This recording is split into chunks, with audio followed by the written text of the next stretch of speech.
Sean Themea, how are you? I'm doing great. Thanks for having me. Good to have you on. You bet. Good to have you back on the program. Tell people who you are, what you do, Sean.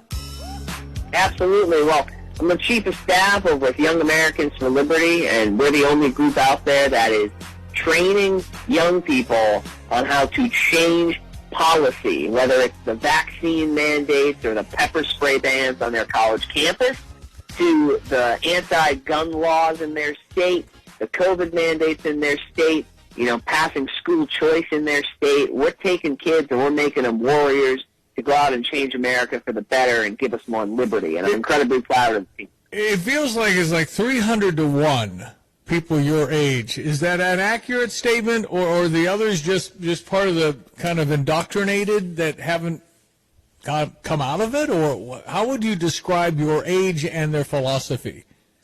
Yeah, well, most young people are politically independent or apathetic. I mean, especially on college campuses. I mean, they want to, get out of college, get their degree in their spare time, have a beer, get their work done, make some friends. It's the vocal minorities of students who are far left, but they're the ones who seem to drive the agenda, which is why we're reaching more kids and waking them up to the idea of, hey, maybe the government's role isn't to be the nanny state. The government's role isn't to censor other people. It's to leave us the heck alone.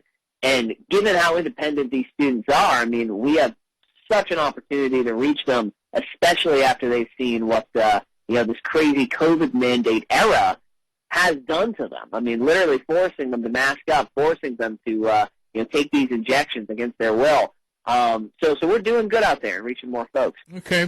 Nina Jankowicz was a woman that was there kind of to be the disinformation czar. I thought that was a really bad idea. It's very subjective. What is she? She's a foreign agent? What does that mean? Well, it means that, she's going over to the UK because the American people have such soundly rejected the idea that one person in government should be able to police the Internet. I mean, usually it's doom and gloom in politics, but the American people stood up and said, hey, we don't want a ministry of truth under Biden. We don't want a disinformation czar. Earlier this year, you remember she went and made the headlines for singing musical theater on the Internet on TikTok about how she wants to police the Internet. And the American people said no. So this is a good sign that, the majority of Americans would rather have Elon Musk and have a free and open Internet where we can have debate, where we can see differing opinions, where we can come to truth through discussion and sunlight instead of having one person appointed to say, this is true, this is not.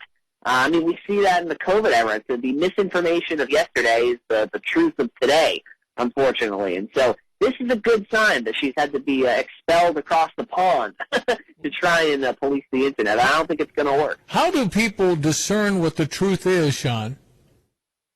The only way to discern what the truth is for sunlight to be the best disinfectant. I mean, we have got to have open dialogue where we can have critical thinking in order to come to the best possible ideas and for the truth to win out.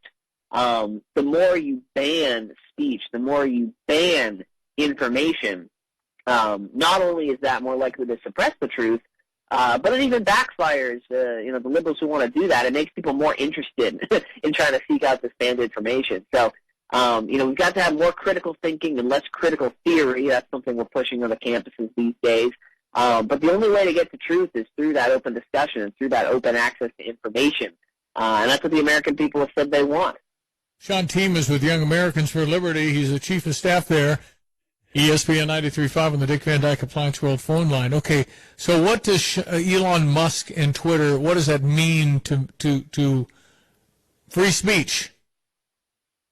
Yeah, what it means is that we are going to see more and more people have their accounts restored on Twitter, people who were banned under the previous Twitter leadership. And there are people who, can be seen as highly controversial, folks who are up there aligned with Trump, folks who, in my opinion, some of them have some pretty, vitriolic and terrible ideas. But that doesn't mean that they should be, censored. That doesn't mean that they have the right to be able to speak their mind. And like I said earlier, I mean, sunlight is the best disinfectant. And I want to know, and I think most Americans want to know, who the crazy people are. Because that way, we can develop arguments against their ideas if we disagree with them. If you put people in a corner and you say, oh, no, these ideas aren't appropriate, these ideas can't be shared, then it's only going to make people more curious, and it's going to not allow for that back and forth to debate those ideas. So I think Elon's headed in the right direction on Twitter. We will see if it can be salvaged, because it looks like there was some pretty bad financial mismanagement by the prior leadership. But I think he's doing a good job. Sean, how do people connect with you guys? Yeah, yaliberty.org is our website. We're active on Twitter, Facebook, Instagram, pretty much all the social media sites. So we would love a follow. We would love to connect with you. Nice to meet you. Thanks, Sean. Appreciate it. Sean Themea. That's Themea. Sean Themea. Young Americans for Liberty.